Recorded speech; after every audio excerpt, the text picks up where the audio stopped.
মহাপ্রাণের অঙ্গ হতে পরমাণু হয়ে খণ্ড ভাবে বিরাজে প্রাণ সকলের হৃদয়ে। প্রাণ টানে তাই সব সময়ে,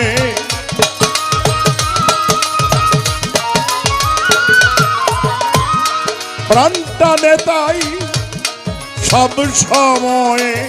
নাম নিলে জীবের জোড়ায় জীবন, স্বভাবে সাকার মানুষ আকার। অভাবে অবশিষ্ট থাকবে নিরঞ্জন, স্বভাবে সাকার।